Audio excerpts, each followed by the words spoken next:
The first time I saw him, my heart stopped not from love, but from the sheer weight of his presence, like a storm rolling over the horizon. I was 17, standing in my stepdad's dusty garage in small-town Indiana. And there he was, Ethan, my stepdad's best friend, leaning against a workbench, his flannel shirt rolled up to reveal forearms carved from years of hard work. He looked at me, and I swear, the air crackled. It was the summer of 2015, and I, Caleb Winters, was a kid caught between the life I was supposed to live and the one I couldn't admit I wanted.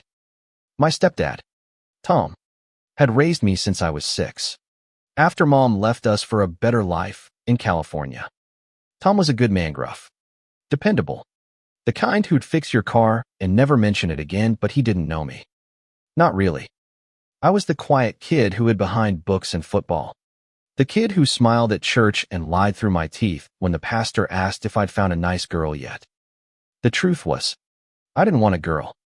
I didn't know what I wanted, but I felt it every time I caught myself staring too long at the guys on the team, or when my chest tightened at the thought of leaving this nowhere town. Ethan was different. He wasn't like Tom's other friends, with their beer bellies and loud laughs. At 32, he was lean, sharp-eyed, with a jawline that could cut glass and a quiet intensity that made you feel like he saw every secret you'd ever buried. He'd moved back to town after years away, some vague story about a failed business in Chicago, and now he was here, helping Tom fix up the old lake house they'd bought as an investment. That summer, I was roped into helping too, mostly because Tom thought manual labor would make a man out of me. The first day at the lake house, Ethan caught me struggling with a sagging porch beam. "You're doing it wrong, kid," he said, his voice low and teasing, like we were already in on some private joke. He stepped too close, his calloused hand brushing mine as he adjusted the beam. My breath hitched, and I froze, praying he didn't notice the heat creeping up my neck. He didn't say anything, just gave me a half smile that felt like a secret handshake. That was the moment I knew I was in trouble. Over the next few weeks, Ethan became a fixture in my life. He was always there hauling lumber, cracking jokes, or sitting on the dock with a beer, watching the sunset like it was the last one he'd ever see. I started finding excuses to be around him, offering to carry tools or asking questions I already knew the answers to. He'd answer with that same half smile, his hazel eyes catching mine just long enough to make my stomach flip. I told myself it was nothing, that I was reading too much into it. He was my stepdad's friend. For God's sake. He was straight, older, untouchable. But then there were the moments that made me question everything. Like the time we were painting the living room, and he flicked paint at me, laughing when I splattered him back. We ended up wrestling on the drop cloth, his hands pinning my wrists, his face inches from mine. I could feel his breath, warm and unsteady, and for one wild second, I thought he might kiss me. He didn't. He let go, ruffled my hair like I was just some kid, and went back to painting. I lay there, heart pounding, wondering if I'd imagined it all. By mid-July, the lake house was nearly done, but I was a mess. Every night, I'd lie awake, replaying every glance, every touch, every word Ethan said. I was falling for him, and it terrified me. This wasn't just a crush, it was a fire I couldn't put out, burning hotter every time he looked at me. I knew it was wrong, not because of what anyone else would think, but because I couldn't imagine him feeling the same. He was a man who'd lived a life I couldn't even fathom, while I was just a kid who'd never left Indiana. One evening, Tom had to run into town for supplies, leaving Ethan and me alone at the lake house. The air was thick with the scent of pine and summer heat, and we were finishing up the deck by the water. Ethan was shirtless, his skin glistening with sweat, and I couldn't stop staring. He caught me. Of course, they always did. "What's on your mind, Caleb?" he asked, tossing a hammer into the toolbox. I opened my mouth to lie, to say something about school or football, but the words wouldn't come. Instead, I blurted, "Why do you keep looking at me like that?" He froze, his eyes narrowing like he was trying to read my soul. Like what? He said, but there was something in his voice, something that told me he knew exactly what I meant. Like you see me, I said, my voice shaking. Like you know something about me that I don't even know myself. For a moment, he didn't move. Then he stepped closer, so close I could smell the sawdust and sweat on him. Maybe I do, he said softly. Maybe I see a kid who's scared to be himself. My heart was a drum in my chest. And what if I am? I whispered. What if I'm not who everyone thinks I am? Ethan's gaze softened, and he reached out, his fingers brushing my jaw. Then you're braver than you think, he said. And then, before I could process it, he leaned in and kissed me. It wasn't a gentle kiss. It was hungry, desperate, like he'd been holding it back as long as I had. My hands found his shoulders, pulling him closer. And for those few seconds, the world disappeared. There was only him, his warmth, his strength, the way his lips moved against mine like they'd been made for it. When he pulled back, his eyes were wide, like he'd surprised himself as much as he'd surprised me. We can't, he said, stepping back, his voice rough. It's not right. But it felt right. It felt like the only thing that had ever made sense in my life. And as he walked away, leaving me standing on that deck with the memory of his kiss burning through me, I knew I'd never be the same. The days after that kiss were torture. Every time I saw Ethan, my body remembered his lips, his hands, the way his eyes had held mine like I was the only thing that mattered. But he avoided me, keeping his distance like I was a live wire he couldn't touch. I threw myself into work at the lake house, hammering nails with more force than necessary, trying to drown out the ache in my chest. Tom noticed my mood but chalked it up to teenage nonsense. He didn't know that every night, I replayed that kiss in my head, wondering if I'd imagined the hunger in Ethan's eyes. I wanted to confront him, to demand answers, but fear kept me silent. What if he regretted it? What if he told Tom? By early August, the lake house was almost ready to sell, and I was running out of time. Ethan was leaving soon back to Chicago, or wherever men like him went when small towns got too small. The thought of him disappearing from my life made me reckless.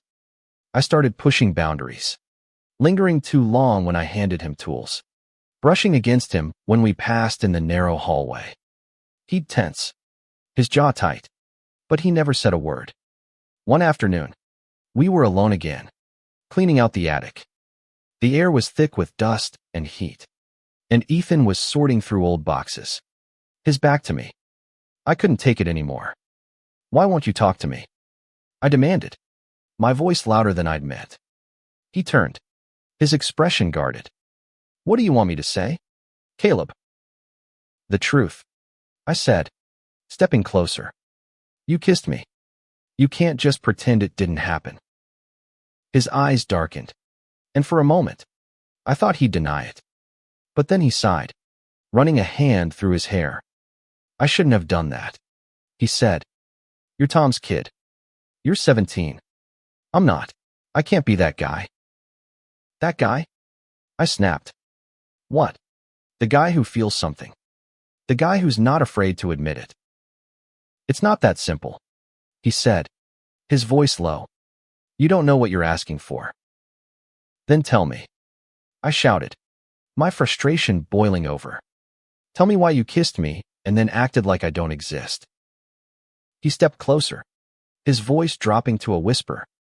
Because I'm trying to protect you. Caleb, you think this town would accept us.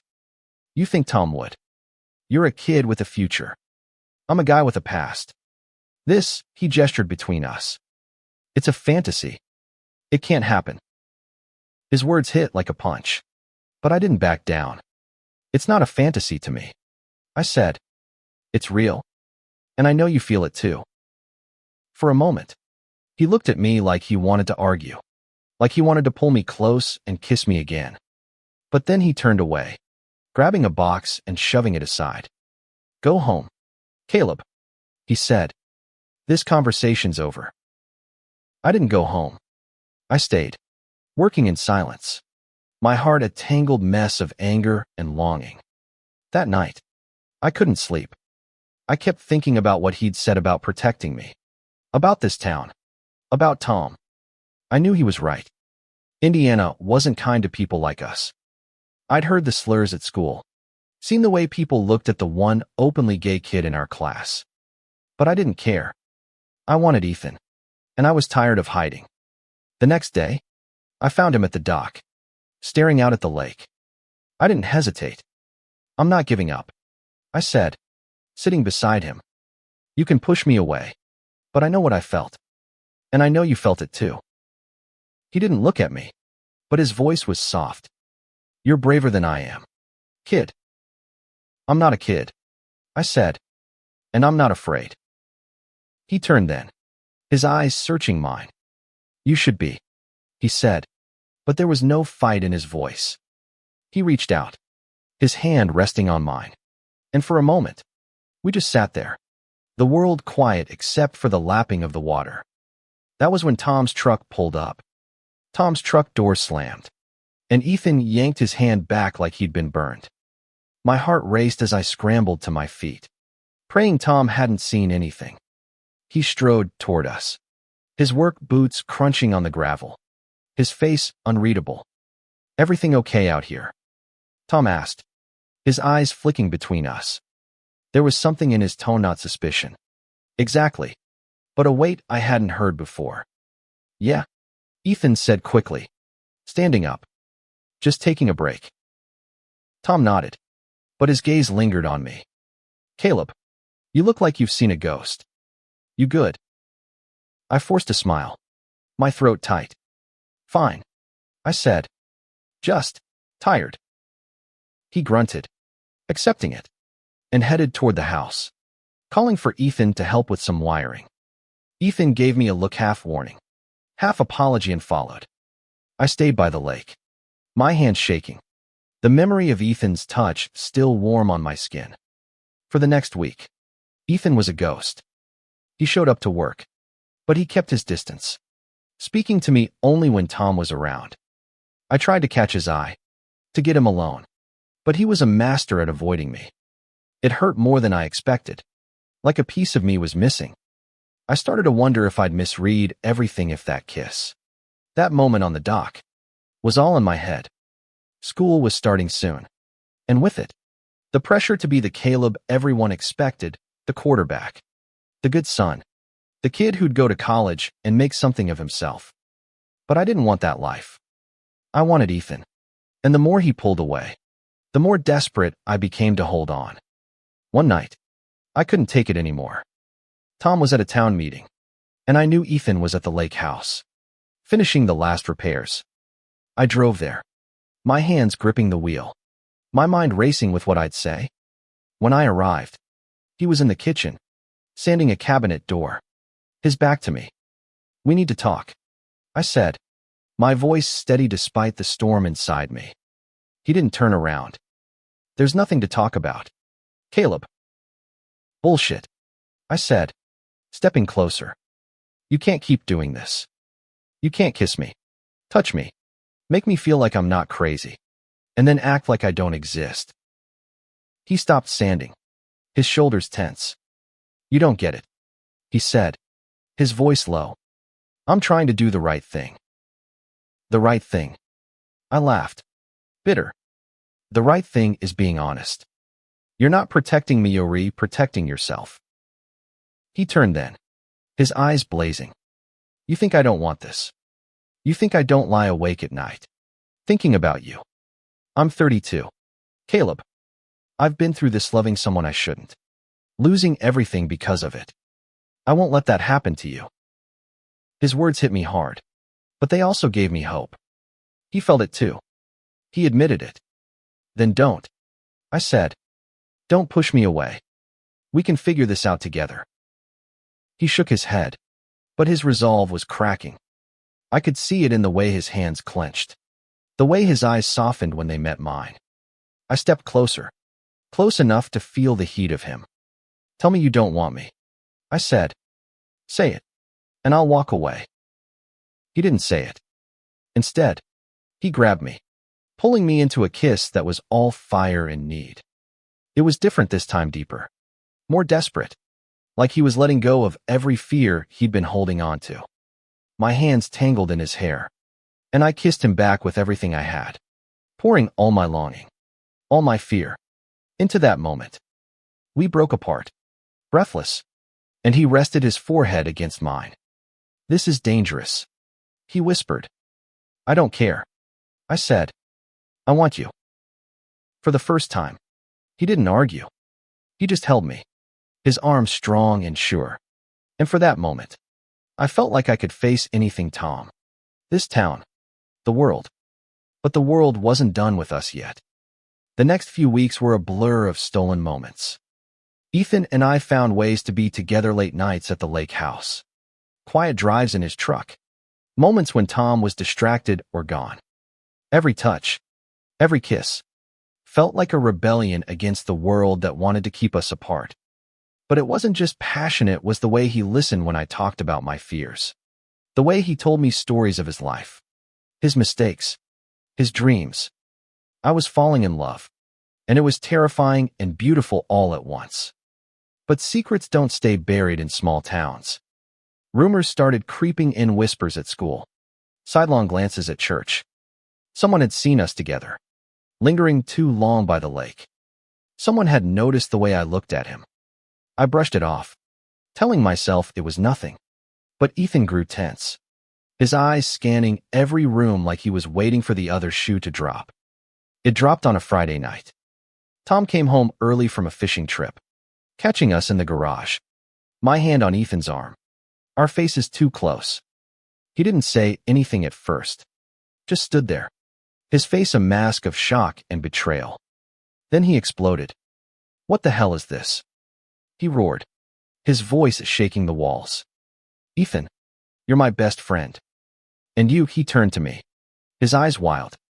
"You're my son." I tried to speak, to explain, but the words wouldn't come. Ethan stepped forward, his voice calm but firm. "Tom, let me explain." "Explain." Tom cut him off. "You're messing with my kid. He's 17. Ethan, what kind of man are you?" "It's not like that," I said, finding my voice. "I love him, Tom, and he loves me." The words hung in the air, heavy and raw. Tom's face went pale, then red. "Love," he spat. "You don't know what love is. Caleb, you're confused. And you," he jabbed a finger at Ethan. "You took advantage of him." "I didn't," Ethan said, his voice breaking. "I tried to stay away. I tried to do the right thing. But I love him. Tom, I'm sorry." Tom stared at us, his chest heaving, and then he stormed out, slamming the door so hard the windows rattled. I wanted to go after him, but Ethan grabbed my arm. "Let him go," he said. "He needs time." Time didn't help. The next day, Tom barely spoke to me. He told Ethan to leave town, to never come back. Ethan didn't argue, just packed his things and left a note for me. "I'll find a way. Be strong." I hid the note in my sock drawer, rereading it every night, clinging to the hope that he'd come back for me. School started, and the rumors spread like wildfire. Kids I'd known my whole life turned on me, calling me names, shoving me in the halls. The football team benched me, saying I was a distraction. Even the teachers looked at me differently, their pity worse than the hate. I wanted to run, to find Ethan, but he was gone, and I didn't know where. One night, I found Tom sitting at the kitchen table, a bottle of whiskey in front of him. He looked at me, his eyes red. "Why didn't you tell me?" he asked, his voice soft, broken. "I was scared," I said. "I didn't know how." He nodded, like he understood, but the distance between us felt like a chasm. "I just want you to be okay," he said. "I don't know how to fix this." "You don't have to fix me," I said. "I'm not broken." For the first time, I saw something like respect in his eyes. But it didn't change the fact that Ethan was gone, And I was alone. Months passed, and the pain didn't fade, it just changed, settling into a quiet ache that followed me everywhere. I graduated high school. Barely. My grades slipping as I struggled to care about anything but Ethan. He'd sent a few texts from a new number, saying he was in Chicago, trying to start over. He didn't ask me to come, but every word felt like a plea. I miss you. Stay safe. I missed him too, but I was stuck in Indiana, trapped by guilt and fear. Tom and I were trying to rebuild, but it was slow, awkward. He didn't talk about Ethan, and I didn't push. I got a job at a local diner, saving every penny, dreaming of the day I could leave. One spring evening, a year after Ethan left, I was closing up the diner when I saw him. He was standing across the street, his hands in his pockets, watching me. My heart stopped, just like it had that first day in the garage. I ran to him, not caring who saw, and threw my arms around him. "You're here," I whispered, my voice breaking. "I couldn't stay away," he said, his hands cupping my face. "I tried. Caleb, I tried to let you go, but I can't." We stood there, under the streetlight, the world fading away. He told me he'd found a job in Chicago, a small apartment, a life where we could be together. "Come with me," he said. "We'll figure it out." I wanted to say yes, but fear held me back. "What about Tom?" I asked. "What about this town?" "They'll survive," he said. "But you deserve to live, Caleb. Not just survive." I thought about Tom, about the years he'd raised me, the way he'd looked at me that night in the kitchen. I thought about this town, with its judgment and its walls. And I thought about Ethan, the man who'd seen me, who'd loved me when I didn't know how to love myself. I went home that night and told Tom everything. I told him I was leaving, that I loved Ethan, that I needed to be true to myself. He didn't yell. He didn't cry. He just listened. And when I was done, he hugged me, his arms tight like they used to be when I was a kid. "I don't understand it," he said, "but I want you to be happy." The next week, I packed a bag and drove to Chicago. Ethan was waiting, his smile brighter than the city lights. We didn't have much, just a tiny apartment and each other, but it was enough. For the first time, I felt free. The memory of that summer still burns inside minute with pain, but with the fire of a love that refused to die. It taught me who I am, who I can be. And every time I look at Ethan, I know it was worth it.